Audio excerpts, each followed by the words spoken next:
Hello, everybody. Welcome to the show. Today is Monday, September 9th, 2024. And if today is not that date, then you're watching a replay.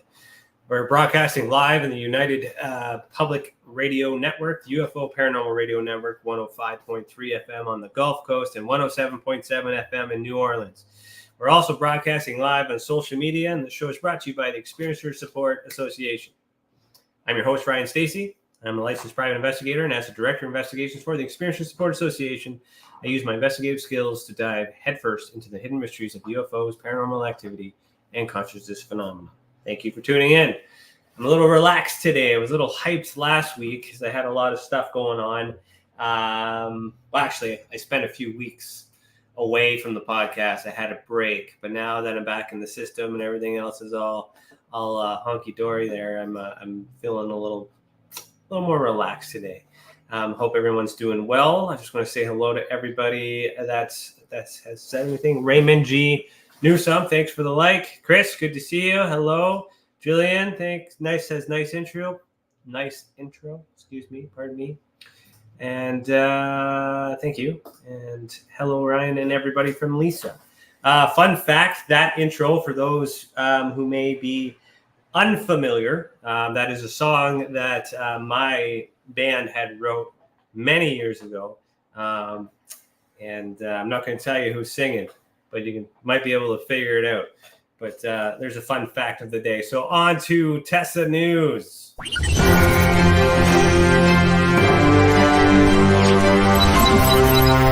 TESA News and Updates. Okay, so not too much has changed since last week. However, I'm not entirely sure. I did update the classification system article. I did mention that last week that there were supposed to be 8 points for investigation. So I did fix that. So I just want to confirm that it's still working. For those of you that have read this article about the ultraspectrum classification system, it was just missing this. I had it hidden. I forgot to unhide it when I was done doing the edits. So she's there for you to figure that part out as well. I did write another article about the Vatican's guidelines back in May 17th, I believe, 2024. The Vatican had released guidelines on dealing with supernatural and paranormal activity.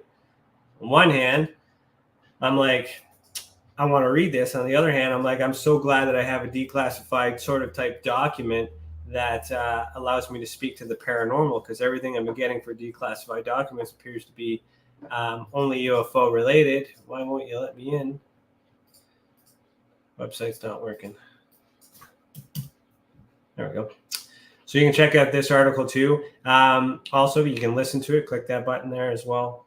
But this is just basically my thoughts on how we would take that approach and what TESA does to compare it. It was a really fun exercise to kind of figure out all that other stuff as well. And it's nice for me, like I need references like this to compare to, because we don't have anything like this.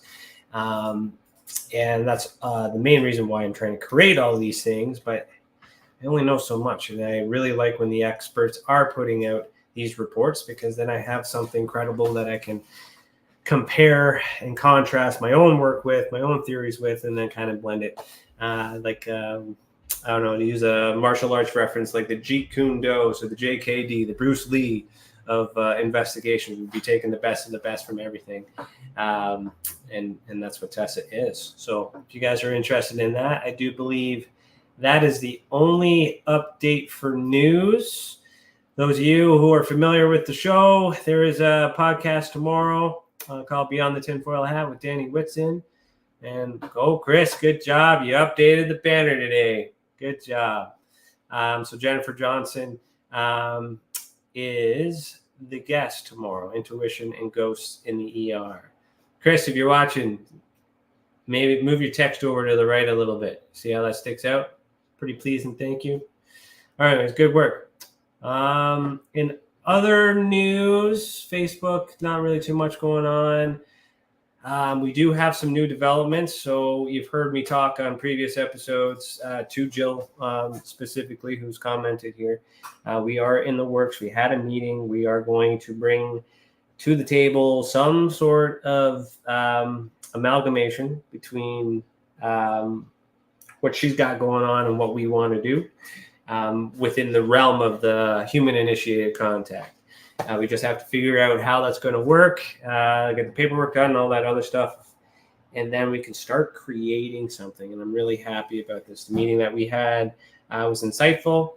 I don't want to share too much details because we haven't really ironed it out yet. But essentially, what we're going to do is, start getting people, inviting people to have boots on the ground, do a combination of some investigations, some sky watching, some consciousness activity, some development. I've been running around the term psychogenic sensitivity, so something along that lines, but it's still in the works. So there's your news. All right. Julie Evans says, love that show too. Awesome. Glad you are tuning into that program too. Right on. Hi, Julie. Okay, so I think that's it for updates. Now we're going to get on to cases. What is my case today, Chris? Number 9, beings observed. Okay, so we're going to go investigations, visual evidence database. And if I can, I'm going to find number 9.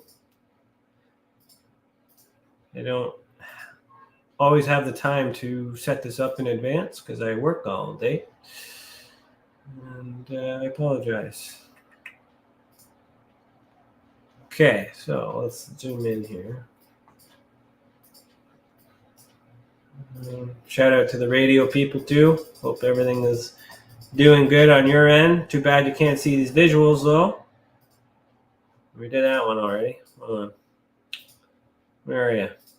Oh, warmer. Or is that it? Is that it? I gotta check again. Sorry, guys. No, it's not. It's 19. It's close to this one. I know it's close to this one. That's why. All right. So, 16. There she is, right here. Okay. So this will be continuing on from last week's episode as well. Same experiencer, 3 episodes in a row. And we're going to go from here. All right. So I'll play this video as always, and I'll do some commentary for the radio. So we got a drawing of a shadow-like figure on the left-hand side. And the caption says, around January 3rd, 1997, in Fergus, Ontario, Canada, an experiencer saw an apparition in the spare bedroom. And the next slide here. This, in quotations, apparition appeared, then disappeared after a few seconds. This is the original drawing here on the left. You guys check that one out.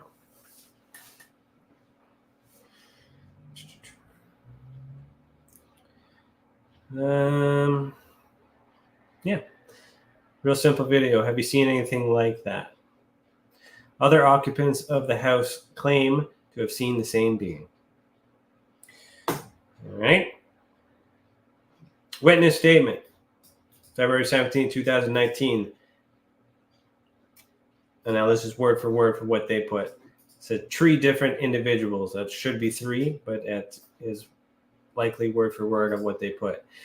Individuals experienced what is believed to be the same apparition. Myself, my mom, and my aunt on 3 different occasions in the same house. My mom and my aunt saw the apparition in the same area, basement, or on separate occasions. I saw the apparition in the same room next to my childhood room spare bedroom. So just looking at the statement alone, I mean, I'm not going to be too picky with spelling mistakes. People make mistakes, but some people could use that as a indication that they were rushed. Now, if they were rushed, what reason were they rushed for? We don't want to get into that, but that's just a little comment for some of you guys that judge certain things like that. And maybe there was a typo on my end when I typed it out. We don't know, but I'll get that fixed. So myself, my mom, and my aunt on 3 different occasions inside the same house. So 3 different occasions require looking at 3 different events and understanding 3 different people to determine whether or not they actually saw the same thing. So just because this experiencer is saying that, it's implying that other people in the house have seen it. It is concerning that it's happened on 3 different times and by 3 different people, because the atmosphere and the locations all change, and all those variables are important, especially when you're doing an investigation. My mom and my aunt saw the apparition in the same area. So this is family, credible, you can trust. They all live in the same house, so they're experiencing something that's going on. Now, now we're looking at an apparition, but translate this to like some paranormal activity or anything like that in the house. Just because more people are experiencing it doesn't mean correlation, doesn't mean causation in that sense. Now, if the 3 of them were in the same room and they all witnessed the same event, that would be a little stronger, but it's still something. Okay. It's not, so my aunt saw something in the basement on separate occasions. I saw the apparition in the same room next to my childhood room spare bedroom. Okay, now we're going to look into these drawings here. Oh, sorry, Julie, I didn't see your comment. She says, my friend has a shadow figure in her cottage. She doesn't feel any negativity. So that's good. Not good that she has a shadow figure in her cottage, that she doesn't feel any negativity. That is something that I like to measure as well, because even if it's not a negative experience, I would encourage you, if you can, please encourage your friend to make a report, because then we can compare that to what we got, because it's the visuals that I'm looking for. It's the descriptions, it's the characters, how they look, that could be very beneficial. The factors leading up to it, the environment in which they're in, even if it's positive. If you know for a fact that you've seen something, then make a report, because then I could validate that as well, or maybe help you in that sense, especially with mediumship and things like that. It's hard to prove what's going on in the head with what you see, but there are ways to validate and confirm that what you're seeing is actually there when we share that, compare that information with the database. So I'm showing a single case here, but the whole database is streamlined of images. So how can I explain this a better way? So if I were to type in beings observed in my search bar, now I have all of these. And then what I would want to do, open up one of these, scroll all the way down to the bottom, and I'm going to click the tag that says beings observed, just to give you an idea of how beneficial it is to take reports out, even though you think are not negative. Now I can quickly scan and look for patterns. So here I got 2 eyes that look the same. I got these creatures here. We'll get to that one. We got some more shadows. I mean, we got more shadow figures and interesting beings that look very similar, like these cloaks here. These cloaks, all different types of beings, but different experiencers. So they're, even when we get down to the drawings, these characteristics are important. This particular person did not happen to see the hands or the face. It looks like it's wearing a cloak, though. This individual was able to make this stuff out because that's what they remembered, or they had multiple experiences, or they just focused on those details. But they are both wearing cloaks. And this, even in this particular case, these beings do not look the same if you look at their hands. Different types of being, but this cloak is a constant. So I'm looking for patterns on what people see. Here's another cloaked figure. Okay, so it just because you have a positive experience doesn't mean that your report isn't helpful. All right. I hope that answers helps you there. She says, okay, thank you. And she sees a black coat and a hat. Perfect.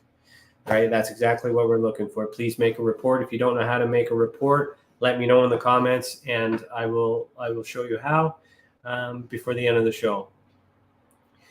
Okay, so she wrote spare room entity apparition. Here she's using two different words to explain it, but essentially the same thing. Hovering in a doorway. So it appears to be hovering, but that's how she sees it as. I can see the outline, a clear outline, but no features. There was a mist all around the figure, was white grayish. Can see through it. The figure disappeared after approximately 3 to 5 seconds. It disintegrated into air. So this is how she describes it. All right, now how does this happen? Assuming that everything is the way that it should be. She sees it outside. So why am I seeing a clear shadow in the room? Is it a shadow? Is it a light? Did something flicker? Did something move? Did something fall over? All those things can be considered, but it can't be proven unless you were there. And they also can't be proven to the experiencer. So there's that belief there that we're not going to get around. This mist, so it's actually seeing it change and all this other stuff too is interesting. This white grayish mist accompanying the shadow figure is very interesting. How does that come through? I don't know. And again, assuming it's not staged or something else, maybe somebody was having a smoke in the background. That's a possible explanation, but that information isn't available. So we can't make those assumptions. The only information we have at this point is that a being was observed. It looked like this. The experiencer reported it, wants to know what it is. And I'm unable to discern what it is other than share these characteristics with it. Because it doesn't appear to be normal if you make that assumption. And it's okay to assume as an investigator, just do not present that assumption as fact. I hope that makes sense. I'll say that again. You can assume as an investigator, but do not present that assumption as fact. Okay. Now it's good to get a hunch and brainstorm, but we're nowhere near that. The figure disappeared after approximately 3 to 5 seconds. Okay. So it wasn't there very long, but it was there long enough for her to actually see it. So we can rule out the possibility of something whizzing by catching the eye. They were able to focus on it. Now, again, getting into the psychogenic activity, this is seen and depicted in the three-dimensional world. But do we know for a fact with this particular case that this being was seen in the three-dimensional world or within the mind in another space and time, the ultra spectrum? All right. Oh, Jillian, I see you put a comment. My late spouse passed in 2019. Sorry to hear that. Hat an extended period. Had, I assume that hat means had, an extended period of experiencing the Hat Man. He took a clear pic of it. I'll attach it to an email I need to send your way tonight. I'll have it analyzed ×4. Okay, so hold on. Yeah, had. Okay, thank you. So let me Hat Man. I think I have something with the Hat Man in it. Yeah, this picture here. This guy here. We'll get into that case whenever we I think it's in Alberta or Manitoba. I'm not quite sure. We're still in Ontario cases right now. But there is some sort of Hat Man there. And there's a Hat Man here. So this Hat Man is a common thing. This Hat Man happened to be in a portal. And this one I don't recall yet. I got to review that. I think that one was just walking by the way that it looks. Now, you're going to say you took a clear pic of it. I'll attach it to an email I need to send to you tonight. That email that you're sending us tonight, send that email separately if you can. If you remember the details, even though he's passed, you can make a report through the reporting system on his behalf. Just explain what you know, explain the situation, and then maybe there's something we can do. If you've analyzed it ×4, that's great, but I still need the original copy. If you don't have the original copy, it makes it really hard to prove that it's an authentic picture because you've edited it. It's okay to edit it, just don't save over the original. And then if you get the original, have the metadata, it'll have all that information and all that other stuff that's needed to do an investigation, and then we can look at that. You have a screenshot of the original copy. Great. That's not good, but it's still something. So it's not, we'll still use it because let me see here. When we got into the classification system, yeah, we'll go back to the levels of evidence there. So the declassification system, let's go, or not classification. So original photo only, that's good. It's not the original photo. You're gonna land somewhere between level 4 and level 3, but that's okay. We'll figure it out. If there's a screenshot of the original copy, I'll take it. This is just a matter of determining where it fits in the grand scheme of empirical evidence that's going to convince the entire world. Okay? I'm okay if it's a level 2. Well, I'm happy with level 3. That's where I'm happy. Fair. Level 1 and level 2 is what I majority get, which is no evidence at all. It's just a story. And that's great. It's a story, but there's no evidence. Or it came from somebody else. So you could be a level 2 third party on the evidence, but that doesn't mean that it will not end up on the website at some point. I'm just using that as an example in real time to explain that to other people because I don't want anybody to be hooked on providing the smoking gun. There cannot be any, there's no benefit, there's no reward other than me trying to help you solve something you might already know. You're contributing to the work. Nothing that I'm going to do is going to end up on TV. It's not going to end up on the news. It's not going to make $1 million. All this stuff here is just to help me with my research. But I'm using this as an example to explain my work, because at some point I'm hoping that I'll be able to pass this work down to other people, and then we can solve this problem together. Either way, I'm very interested in seeing that, even if it's a screenshot. All right, Lisa, what do you got there? I'm a lifelong experiencer. I've never seen shadow people in human form until I started talking about my experiences and having a book out. Well, yeah, define shadow people. See, I know your experiences, Lisa. I don't want to can't comment on that without giving details about which of these cases are assigned to you on the website. I gotta stick to that rule. But I do believe that some of these shadow people are still beings observed. It's just the details of the face weren't prominent in the memory or the event. So it's possible that because you have had experiences for a longer time, that you have developed a rapport, or you've developed the ability to be able to see these things more clearly, where majority of the people don't even know they have psychogenic sensitivity. I hope that makes sense. Okay, moving on. So I was on my way to the bathroom when this figure caught my eye. I froze immediately. I was standing here. So that's interesting too, because we're passing by, you catch it, and you turn and look. So she's passed by, she saw something in her peripherals and looked, and still was able to see it for 3 to 5 seconds. That's interesting, because if it was something that's going by and you go and you look and you're like, oh, nothing was there, what is that? That's common. But if she's able to see that is fascinating, assuming that she's telling the truth.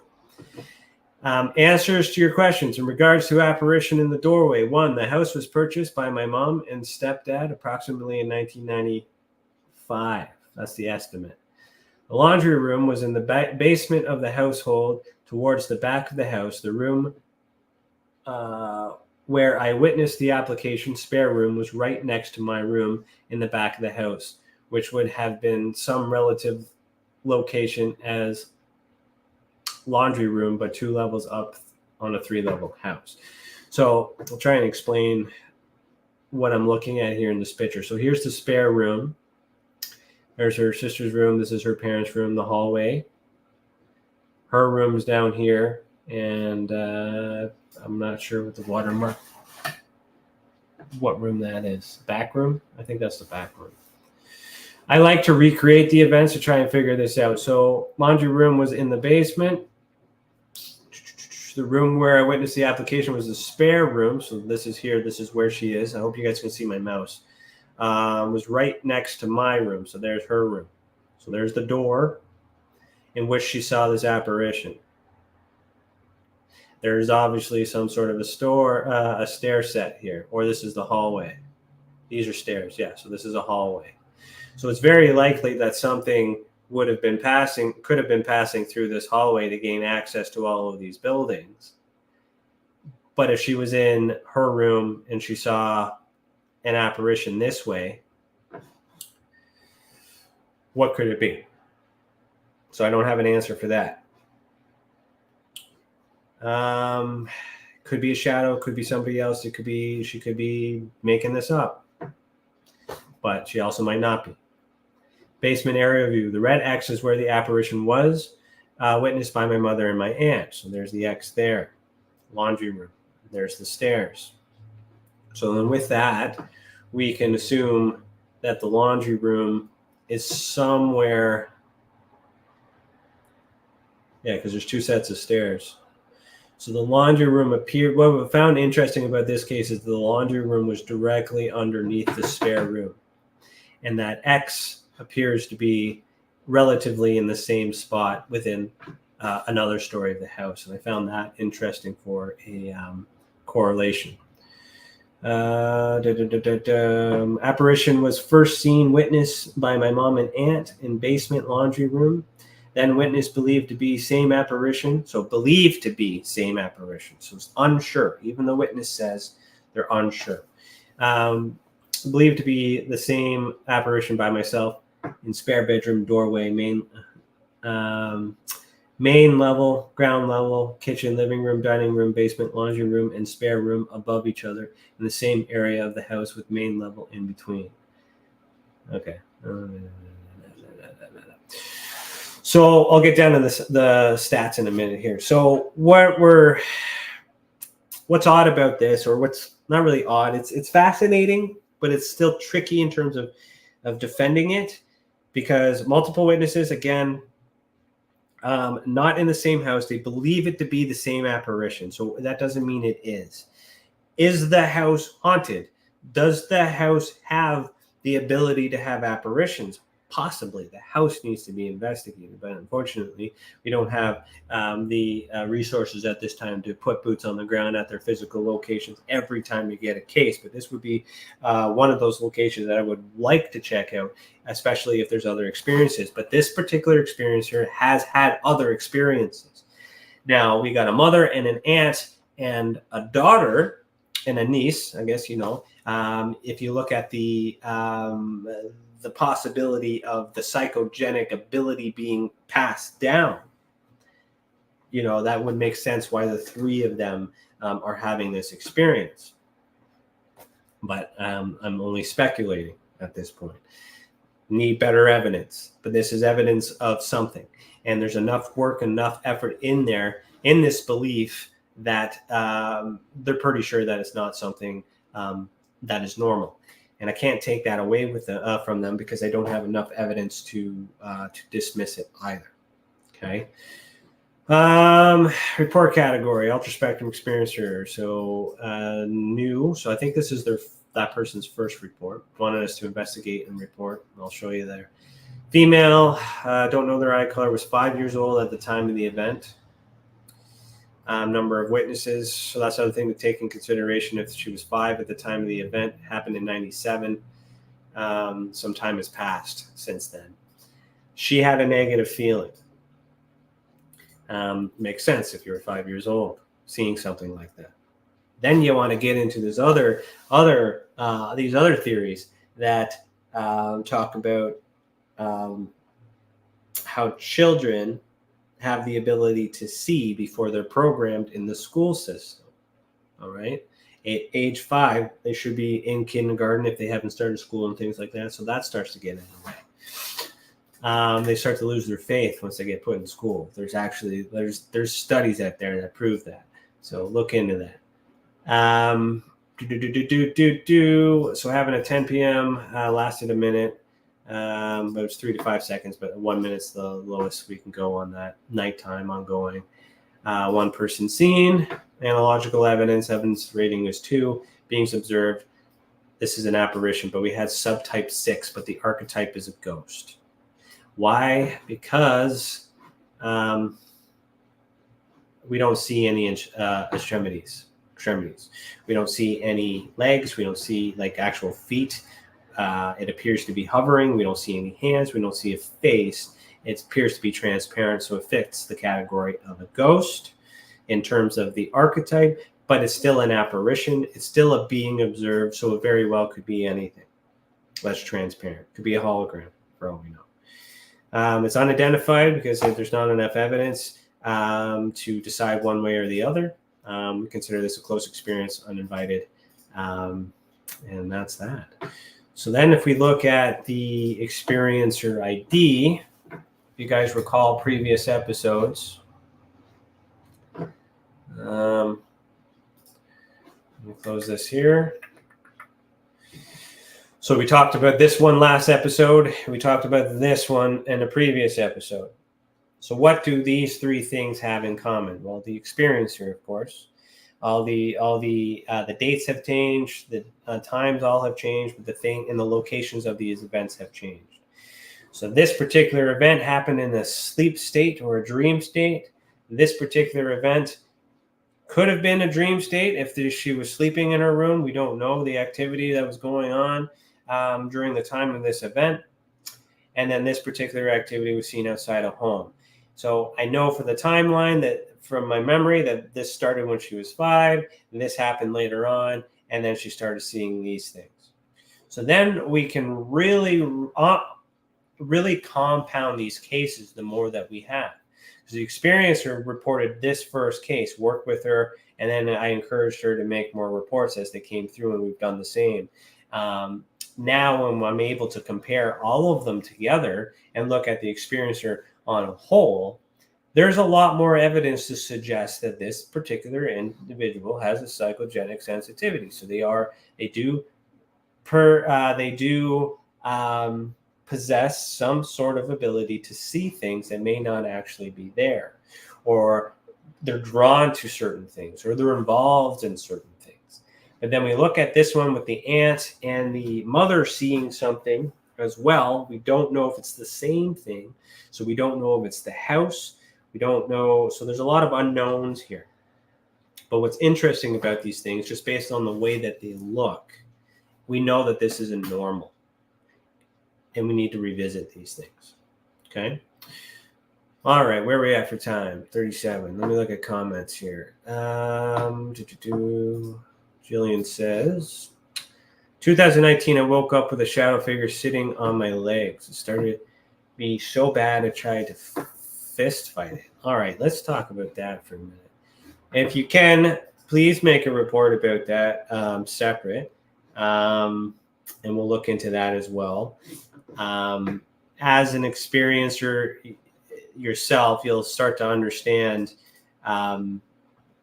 what information we put in. So we're doing our best not to put any information that identifies the experiencer unless you want to come forward. And although I know Lisa's comfortable with it, I try my best to not break that rule, even though I have that permission to do so. So just so you know. But another thing you guys need to know is that I'm still doing cases from 2021. So don't be in a rush to get a response from me.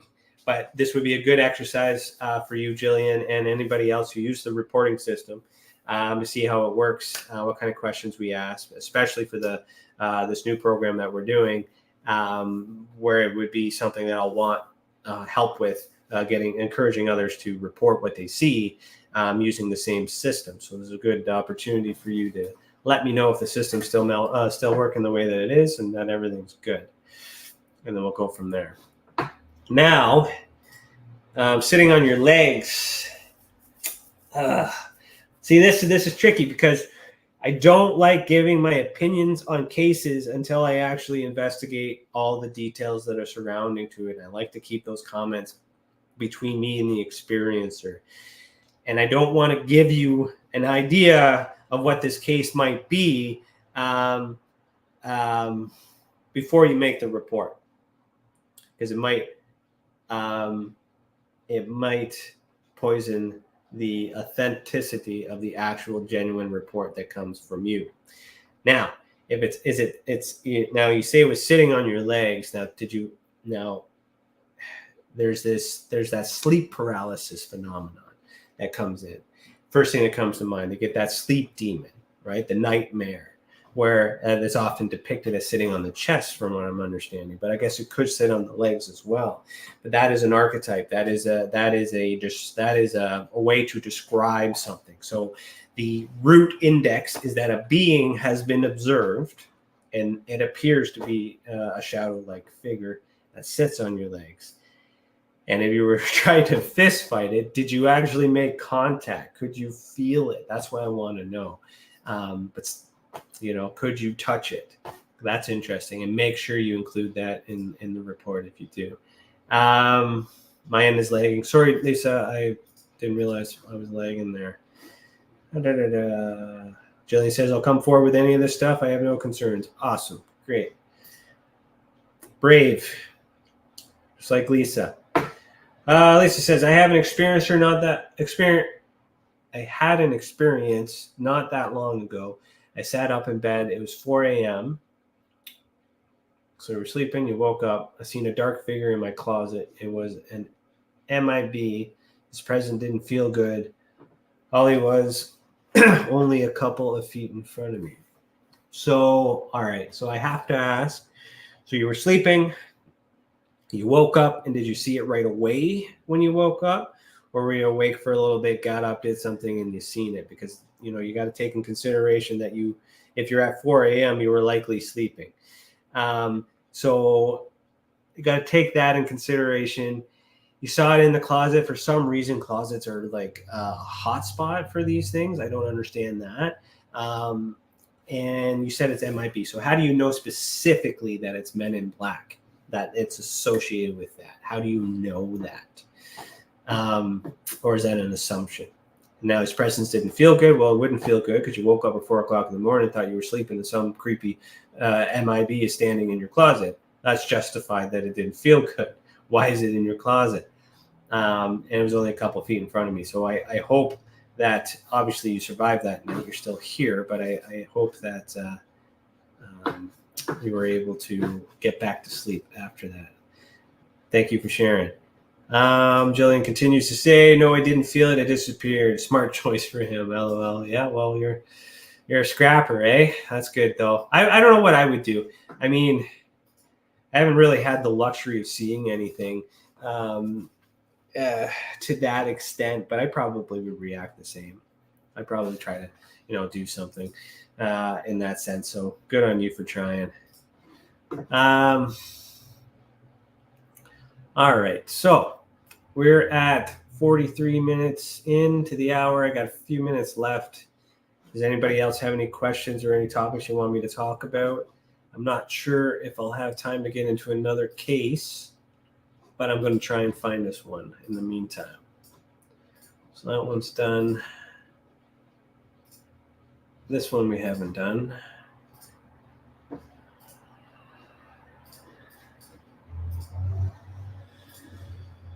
Okay, so since we're on the topic of beings observed, I'll save the aerial activity for next week because we're down here. And I forgot to play my little jingle. I'm going to play that now for beings observed.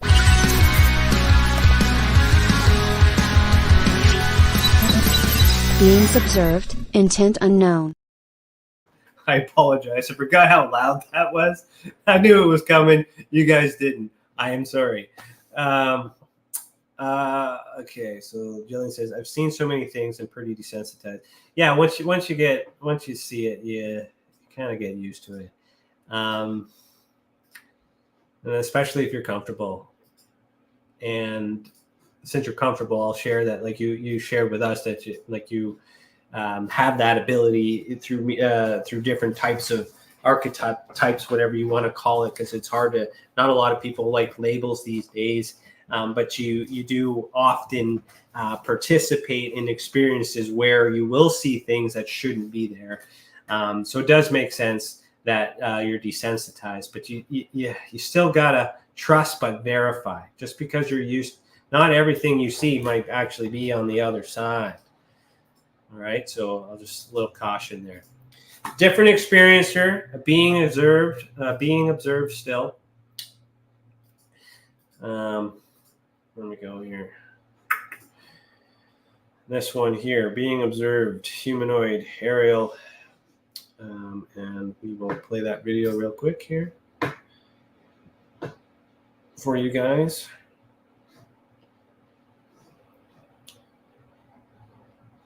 So around September 18th, 1968, in Scarborough, Ontario, Canada, an experiencer was encouraged to fly during a sleep state. Okay.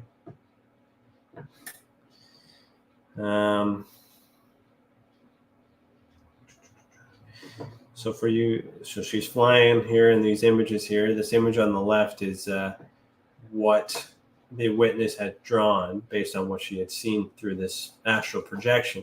The experiencer had endured this sensation multiple times over a period of 9 months, each time being guided by an entity dressed in white with curly blonde hair.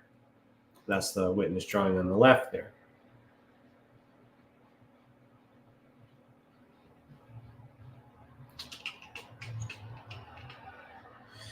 And then the call to action is have you seen anything that looks like this?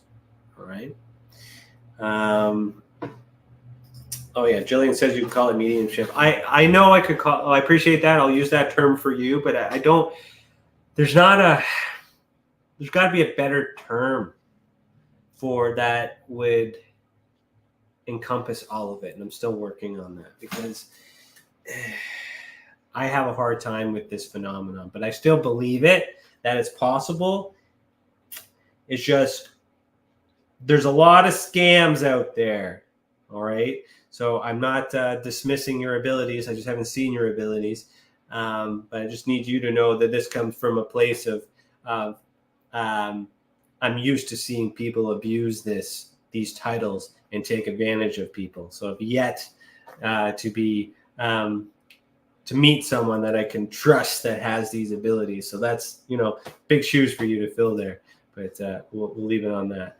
Lars de la Red, thank you for tuning in. Hello. Okay, moving. And Nancy Thames, Fleetwood Paranormal, thank you for your likes as well. Thanks for tuning in. So a woman in white was asking me to fly up to her in the hydro lines. But at first I was afraid, knowing that it was electrical, but she convinced me to fly up to her. So I did, night after night for months. So without knowing the background, if someone you don't know asks you to fly up to hydro lines and you know that it's unsafe, you probably should not do that. But maybe the experiencer was aware that they were in a sleep state, was aware that they were doing something along these lines, and there's a little bit of trust in there. If they get electrocuted, they're not really going to die. But you got to understand where these things are coming from. We don't know for sure where this information is coming from, so you need to be careful.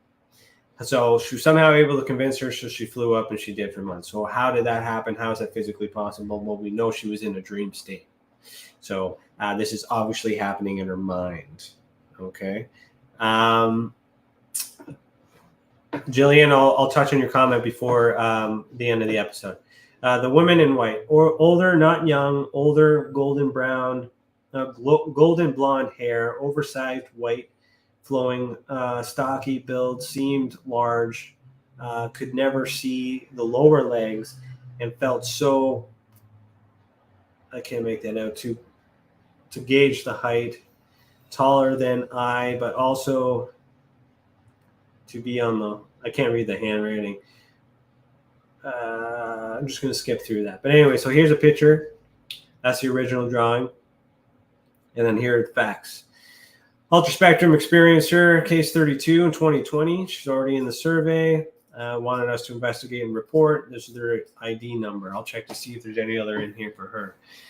Female unknown, 7 years old at the time of the event. So that also lends some credibility as to why they might trust this being in white who appears to be angelic, asking her to fly and do all these other things because she's 7 years old and doesn't know better. I have a 7-year-old, and I bet you she'd probably try and do that if somebody in her dreams asked her to do that. But is it a dream? You know, it's common to have these activities happen at a young age, and we do desensitize as we get older. Wasn't injured, which is good. Happened in 1968, was reported many years later. Lots of information could have been lost or changed over time. Happened at night, which seems to be common. Ongoing, as she indicated, one being was seen at this point analogical because it's a drawing. Beings observed, we classified it as humanoid, and that's because it does appear to be human.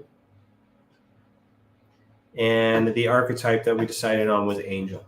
So it best resembles the characteristics of an angel. But is it an angel? It's a being that was observed while she was in a dream state. So even though it's not a three-dimensional state, if you see these beings in a dream state, and somebody across the other the pond happens to see the same being in a three-dimensional state, or maybe doesn't know they have a psychogenic sensitivity, then we got some. We can compare and contrast the images, and we can understand, or maybe suggest that maybe that person did see it in the fourth dimension, but was unaware of it, or fourth or fifth dimension,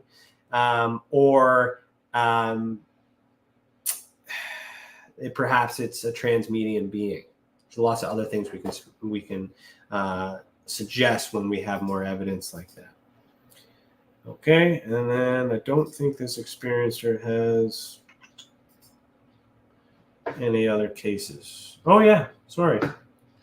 All right, we'll get into that one. We got 9 minutes. Yeah, probably do that one too. So we did do these cases, the black-eyed children. I didn't realize, I forgot that those were associated to her. So she's waking up in bed. She's seeing these black-eyed children. Now, the black-eyed children phenomenon is a whole different phenomenon. We covered these ones on a previous episode. Now, as she is a little bit old, well, how old was she when she saw these ones? So she was 7 here. And then, okay, 57. So she's a little bit older. There. It's quite a bit older. So she's obviously still has this activity as it's developed. I'll probably have more cases from this experience or two. Just haven't added them to the system. Okay, where are we at? 8 minutes. Is that one near where we are? I don't want to screw my... Oh, it is right there. Okay, we're going to do this one too. Aerial activity. Let's go.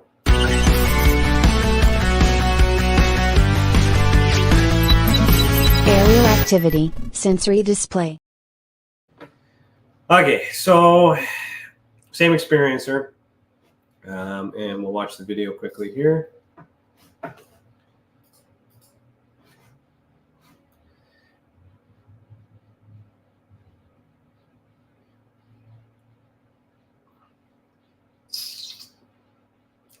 Around July 10th, 1968, in Scarborough, Ontario, Canada, an experiencer reported seeing this object, quote, hovering over 3 buildings, end quote.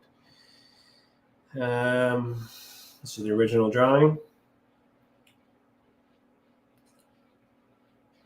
The experiencer was in the company of few friends when this event happened. However,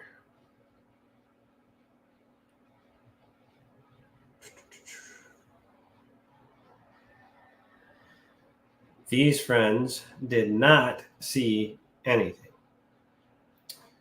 So have you seen anything? Have you seen this before?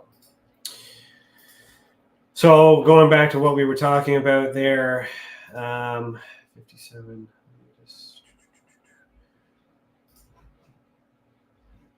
These very well could be psychogenic activities. This one is for sure because it's admitted. Dream state could be sleeping. And then now we have this large object that's seen by her, but not her friends.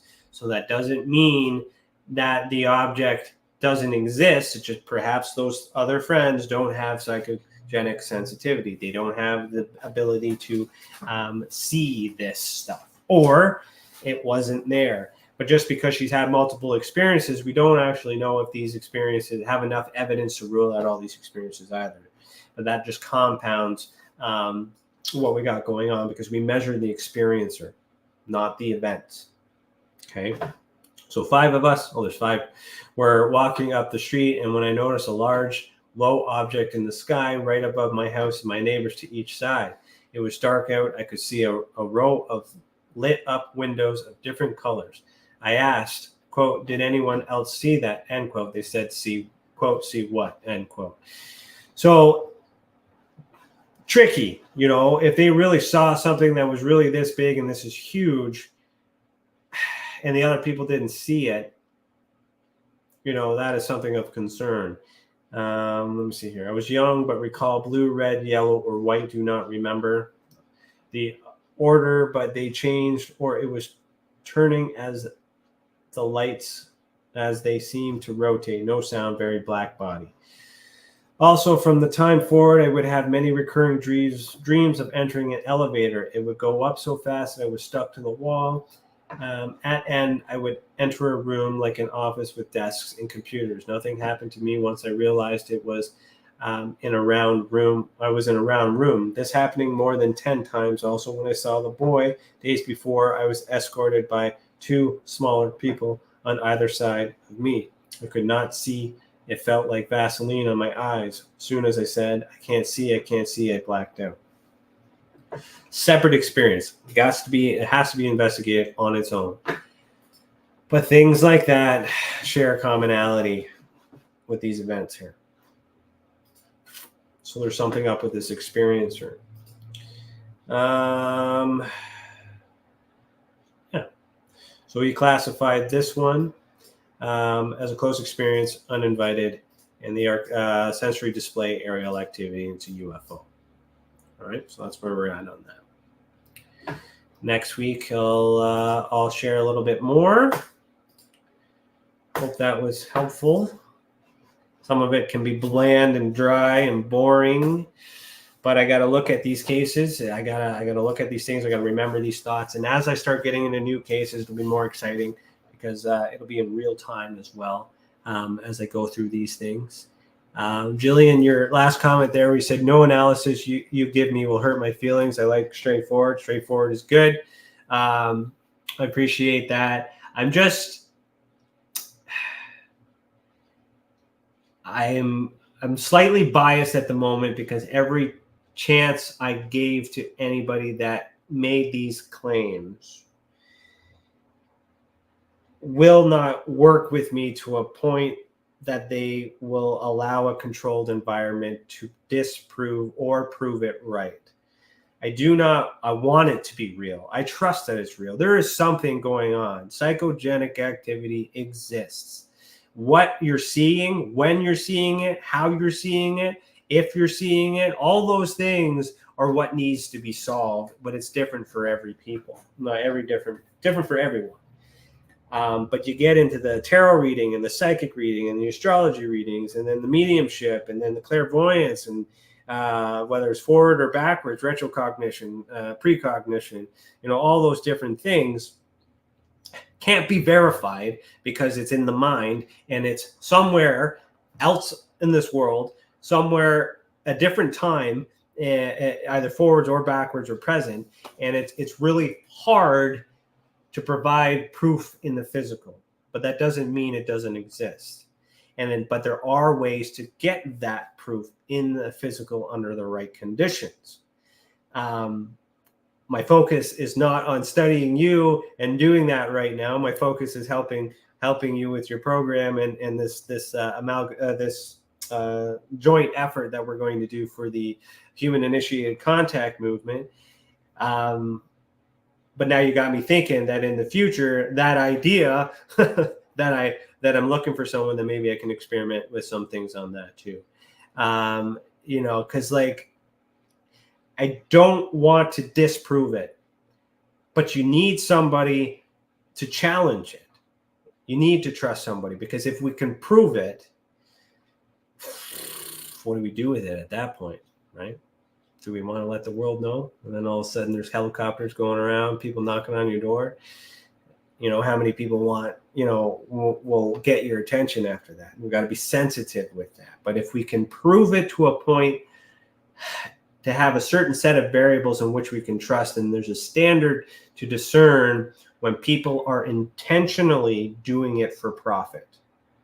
That's where my axe needs to be grinded on that part. Because if you have the ability and you're taking advantage of people, I have issue with that.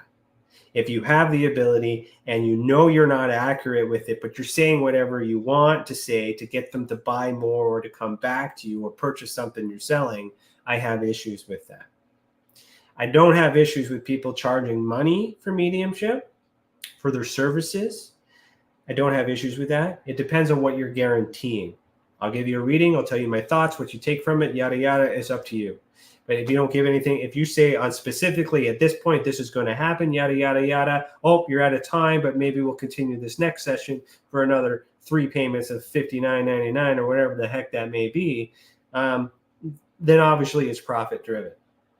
In real time, my wife is waiting on a natal chart reading from somebody. We've given her some of our money to get this reading. She's been following them. She's been doing, she has an issue trusting these things, and she wanted to give this a go because she really feels inspired by the videos and all these other things to actually want to give her money. The deadline that she gave first has passed. The second deadline, after we gave her more time, has also passed. So there's a lot of, that doesn't mean that she's scamming. It's concerning because life gets in the way. She's human too, with all these human elements that get in the way. But things like that are common in this mediumship spectacle, if you will. So what I would like to do is set up some sort of a control environment where we can determine what is acceptable and what isn't acceptable to protect experiencers from being taken advantage of by TV mediumships and things like that. Like Matt Fraser, that boy, followed him for a very long time, even saw him live because I wasn't quite sure how he was doing it. But then when I saw him live, I was able to prove that he is not a medium, he is a mentalist, and damn is he good at it. But that doesn't mean he's not psychic, but he's a better mentalist than he is a psychic, and he knows what he's doing, and he's very good in psychology. So you want to think about that. But anyways, I'm over my time. I forgot about that. Great show. Thanks, Chris. I hope you didn't fall asleep because you said it was boring today. My show, FYI. Thanks, dude. And Jillian says, I will be willing to do those closed environments experiences. Love this stuff. Awesome. That's further down the line. We'll get there. And Jillian says, yes, but you should try everything. You can't disprove it. That is the most essential component. Yeah. If I can't disprove it, it exists and it doesn't exist at the same time. It's like Schrodinger's cat, But I want to, eventually these unknowns will become knowns because not everybody's going to report the same thing. We'll get together, compile all this data, put it together, see what it all looks like, and then we can weed out some of these cases, take some of them off the website, and we can fine tune it. But the only way that data is going to get better is if I get more reports. So the more you report, the more I'll be able to learn, the more I'll understand, and the more I'll be able to fine tune exactly what's going on. Because it's not just UFOs, it's not just ghosts, it's not all these things. Those things are sub-level, three-dimensional bullcrap, right? The world is not the shape that you think it is. The things are in different places than we're told. there's history is not what it seems. There's more bigger problems out there than UFOs and aliens and ghosts. All right. And those experiencers know that. And, but unfortunately, nobody in the news wants to talk about it. So you get what you get. All right. Thanks for watching, everybody. Remember, we are on all the radio stuff. I don't have my page and I'm out of time, so I can't say it. 105. No, what is it? 105.3 FM on the Gulf Coast and 107.7 FM in New Orleans. The UFO Paranormal Network, the United Public Radio Network, and of course, the Experiencer Support Association. So thanks for watching. Keep your eyes in the sky, heed the world, and remember, one lie is enough to question all truths. All right. Thanks for watching. Have a good day, and we'll see you next week. If you want to really, really find out about Ryan, ask him about all his work and UFOs in Ontario. Ryan is one of Canada's leading new UFO investigators. He conducts and oversees UFO investigations on a constant basis. He's compiled a tremendous amount of data regarding UFOs in Canada. I have used his research extensively. He's much more than a one-dimensional character. He's an authority on UFOs and investigating them, Meg. Wow!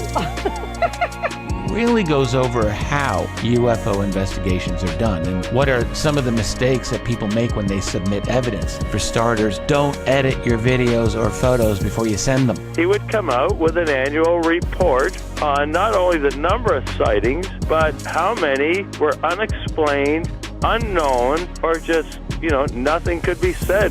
What caused it? If you want to hear more follow-up conversation between Ryan and myself, you can go to richardolanmembers.com, where we have a candid conversation on ufology, the paranormal, and more.